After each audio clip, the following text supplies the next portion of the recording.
Hello guys, good afternoon.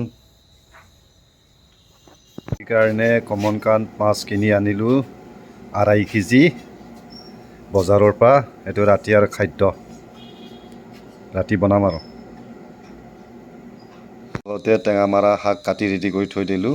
আকৌ ইফালেও পিঁয়াজ জলকীয়া কাটি ৰেডি কৰি থৈ দিছোঁ। মাছটো এতিয়া ফ্ৰাই কৰি আছোঁ। মাছটো আগতে ফ্ৰাই কৰি ল'ম তৰকাৰী বনাবৰ কাৰণে।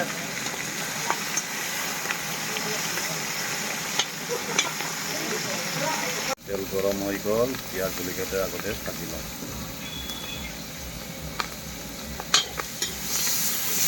জলকীয়া ভাজা হৈ গ'ল, এটা টেঙামাৰা শাকটো ভাজি লওঁ আগতে।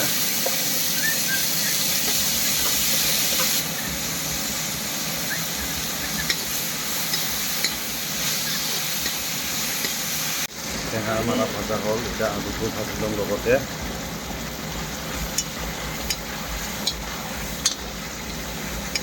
আলুটো আকৌ বইল কৰি দিছোঁ, এটা টেঙামাৰা দি পেলাই ভাজি আছোঁ লগতে।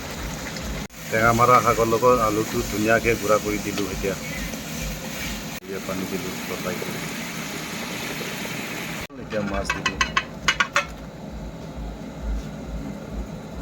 তৰকাৰীটো আছিলে টেঙামাৰা আৰু কমন কাঠ মাছ, আলু, এয়া ৰেচিপি। এই হ'লে আৰু তৰকাৰী বনাই।